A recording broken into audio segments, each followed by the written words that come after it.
It's easy to unlike calling on God. You need faith. You need faith for that.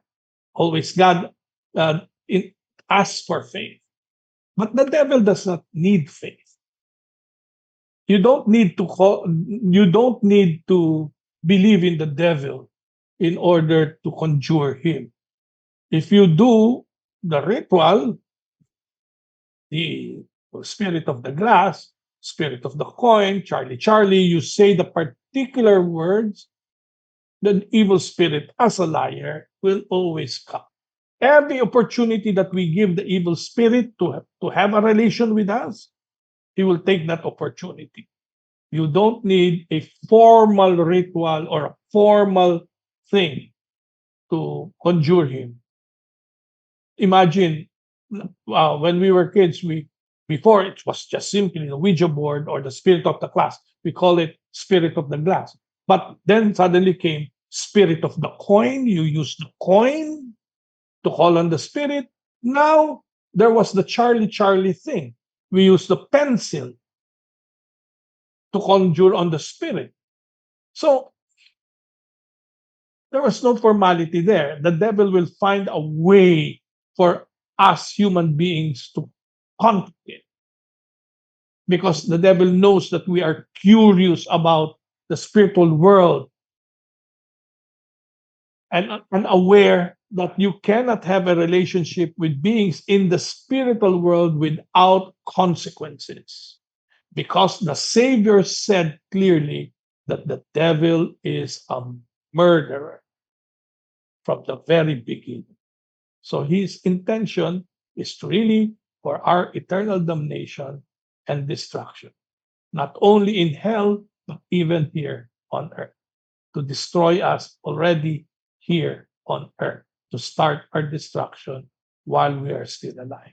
Thanks again for tuning in to Armor of God, and I hope all of you are going to learn quite a lot from what I've put together for you in this video. By the way, remember I shared with you a clip of The Exorcist a few months ago? As to the reason why witches and occultists and whoever else that wants to work with demons is for power, and many times they think they can control the demons, they're the one in charge and they supposedly know how the dynamic works. In magic, it's some rules. It's important to know what you want, how to ask, in the right time and in the right place. If you don't know all these things, then the spirit that you can invoke can be against you and can hurt you. Because when you ask something in magic, you have to know that the spirits give us what we ask. And if you don't know how to ask, if you don't have the experience and these rules to know how to do, of course you can be affected. Black magic means power. Okay. The black magic means everything. And not anyone can use that. Because if you don't know how to use, like I say, you can be affected. Okay. This is the reason that we are so popular. Because my mom, together with our Sabbath of Witches, we are known in all of the world. Because our magic is recognized in every corner of this world. To be here is not easy. It's important to provide what you do. This is the reason that we accepted and we was agree to film a published ritual against the corruption from Romania. I was surprised in reading a response to one of my posts when apparently a young woman said, "I can control the demons." Obviously she's practicing witchcraft and magic, that sort of thing, and she says she thinks she can control demons. I was speaking yesterday to a man who had practiced magic and witchcraft and sorcery for over 2 decades. He said, yes. He said, many witches think they can control demons. In the beginning, he said, they don't realize that everything they do is connected to demons. So any power that a witch has really comes from demons. But as they move on in the practice, many begin to realize that it's all demons. You know. And then he said, the fear is that you're going to get what he's called being bit. You enlist the help of demons and they come back and bite you. So they try to do all sorts of incantations and protection, binding prayers, whatever, trying to protect themselves from being bit. But in fact, it doesn't work. And as you go farther and farther down the dark path, they take everything from you and give you nothing. And it is horrible, really. And they don't even see it. He said they don't see their path is leading to destruction. But he said when he turned to Jesus, he said Jesus doesn't exact anything from you. And he gives you everything. Gives you love, gives you joy, gives you peace. So it's my plea to all those who are practicing magic to cease. It's a path of destruction, and turn to Jesus, who gives you what you're really looking for. All of us want to love and to be loved, to know God's joy and God's peace. May Jesus enlighten each and every one of you. May he turn many, many, many people practicing magic and witchcraft away from the dark path and turn to the path of light. And may God bless you. And the work of informing people is far from over, especially young people who are on Instagram and TikTok a lot these days, to not get their information from videos like this. Right, let's talk about Baal properly, and we're not doing lazy research. Not TikTok fear edits. Not random blogs written by people with zero background in Near Eastern history. Now the child sacrifice question. Ancient sources like parts of the Hebrew Bible accuse Canaanites of sacrificing children to a figure called Molech or Baal. Greek and Roman writers later made similar claims about Phoenicians and Carthaginians. Archaeology shows evidence of infant remains at Carthage, yes. The debate is whether this was sacrificed victims or a specialized burial ground for infants who died naturally. Scholars still argue about this. It is not settled everyone agrees situation. History is often written by rivals. Religious polemic was common. Demonizing the gods of competing cultures was a political tool. So, if we're gonna talk about Baal, let's talk about him as a Bronze Age storm deity in a polytheistic agricultural system, not as a modern horror symbol pulled out of context. Research first, fear later. We could put together an entire video disproving what she said, but that'll have to wait for another video on another day. Speaking of child sacrifice, though, I asked Father Winston about it during my recent Zoom session with him. What's the whole point of people doing such a horrible thing? In occultism, the spirits that you conjure, in order to conjure them, you need always an offering. And the higher kind of power you ask from them, the higher the requirement for the offering. It is not you who decides what is to be offered to them. It is they that ask for it. So blood sacrifices are not of the same categories. You can have animal sacrifices, and not all animal sacrifices are acceptable. So if here in the Philippines, things that are offered oftentimes are first and foremost chicken. Then higher than chicken, you have goats. We don't have sheep, so goats. Then higher than goats, you can have pigs. Higher than pigs, you can have cows.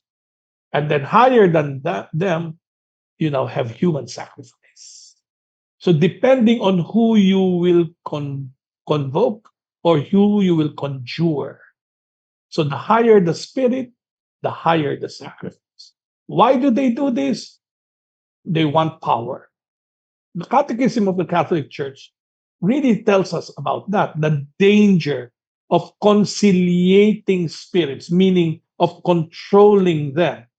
And for occult practitioners, they think, and for us, we understand this is the demons themselves tell them this, that in order to be able to control them, you need to be able to perform certain required rituals, and every ritual would require a sacrifice. And the higher the sacrifice, the more expected the power to be given. So why do Satanists, why do this cartel lords, like for example in Mexico, they found there certain implements of uh, of witchcraft, black magic, etc. Because according to even Father Gabriel Amorth and Father Joseph Siquia, that there are three things that are often connected about evil. First and foremost, it has to do something with lechery. Lechery is uncontrolled sex. So anything that is connected with sex. And then you have drug abuse, especially because drugs tend to alter consciousness. And when you have the mind altering drugs, then the evil spirits are able to control you more because you lose your sense of clarity. Evil spirits are chaotic. Evil spirits have no logic. So they work on chaos. And therefore, when your mind is altered, you lose your will and you lose your intellect.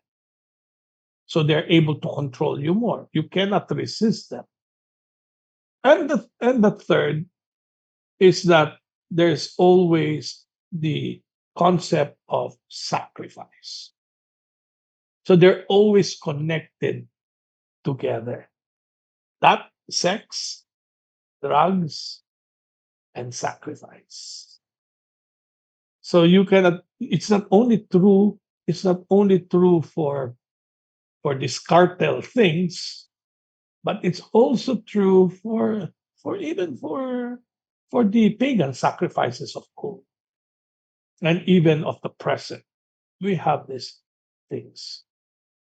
For us Christians, you will see that for you and me, the supreme sacrifice is Jesus Christ Himself. There's no other higher sacrifice.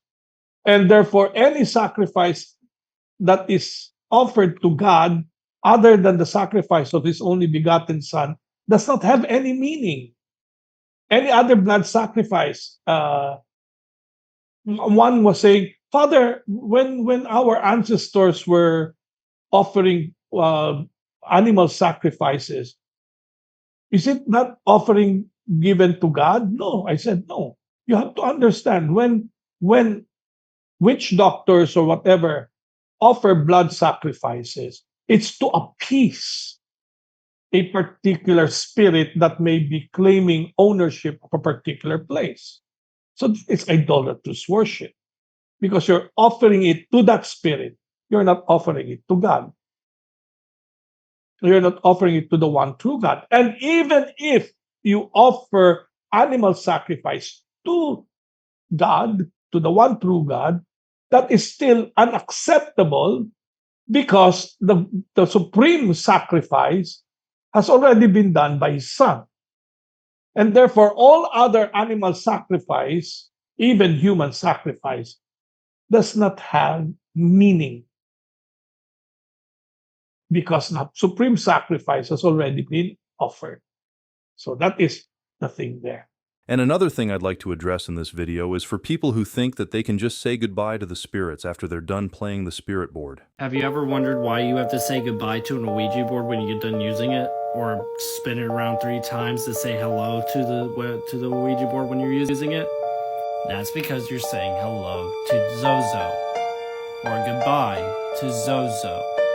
And Zozo is the demon attached to every Ouija board ever made, even if you just happen to make one by yourself. Zozo is not chained to the Ouija board. The moment you quit using the Ouija board, take your fingers off the planchette without saying goodbye, you're releasing him and making a portal to which anything can seep through. Our Savior said that the devil is a murderer. from the very beginning, and that he is the father of lies. So first, let us look into the lies that the devil say to us. In the context of the occult, it's always connected with doing a particular thing or ritual. It's not the intention, it's not the relationship with God, but it's doing the ritual to conjure a spirit. As long as you do the ritual, then the spirit will come. It's easy to unlike calling on God, you need faith. You need faith for that. Always God uh, in, asks for faith. But the devil does not need faith. You don't need to believe in the devil in order to conjure him. If you do the ritual, the spirit of the glass, spirit of the coin, Charlie Charlie, you say the particular words, the evil spirit as a liar will always come. Now, so when you say that, when you just say goodbye, flip the flip the glass or the lancet that is used in the Ouija board, if you twist it or whatever, it will go away. That's not how it works. You think that is how it works. Probably the spirit instructed them that that is how it works. But remember, it's always a liar and it will not go away. It lingers. It lingers and affects those who participated in the conjuration. Because when you call us an evil spirit, it has to be able to accomplish why it was sent. In the same token, that when or an ogre, or one who conjures spirits to, or the one who sends spells, enchanter, calls on the spirits to do a curse on some person, that spirit sent, if it's not able to accomplish its assignment, will come back and retaliate against the conjurer, because, as if, in quotation marks, wasting time. You wasted its time. What it needs simply is that you invoke it, you call on it. So whether you use a Ouija board or whether you use a bond paper and write the letters there, that's simply what it needs. When we were kids, it was a fad. One of my mom's friends, my mom's friend had children who had the Ouija board. Somebody gave them the Ouija board, and they called on a spirit, and they were so excited, and so they told us to also try it. We tried it, but it did not work. It did not work. I don't. By God's grace, we were protected. It did not work. We were laughing all the time. Nothing happened. So we returned it until one day we heard from our mom that her friend told her that the spirit told her children that we will kill you. And then they were afraid and they destroyed the Ouija board. So, yes, every opportunity that we give the evil spirit to have a relation with us, he will take that opportunity. You don't need a formal ritual or a formal thing to conjure him. Imagine, when we were kids, before it was just simply the Ouija board or the spirit of the class. We call it spirit of the glass. But then suddenly came spirit of the coin. You use the coin to call on the spirit. Now there was the Charlie Charlie thing. We use the pencil to conjure on the spirit. So there was no formality there. The devil will find a way for us human beings to conquer it, because the devil knows that we are curious about the spiritual world and aware that you cannot have a relationship with beings in the spiritual world without consequences. Because the Savior said clearly that the devil is a murderer from the very beginning. So his intention is to really for our eternal damnation and destruction, not only in hell, but even here on earth, to destroy us already here on earth, to start our destruction while we are still alive. That will be all for the video this time. And as always, thank you so much for taking the time to be here with us. And hopefully all of you have learned something useful from this video. And remember, if you have any suggestion or feedback, please don't hesitate to let us know in the comments below. And if you like what we do and you'd like to support us, I left the link to our PayPal donation in the description box below, and from the bottom of my heart, thank you so much for your continuous support, contributions, and prayers. And until the next one, thanks again for watching, and may God bless you.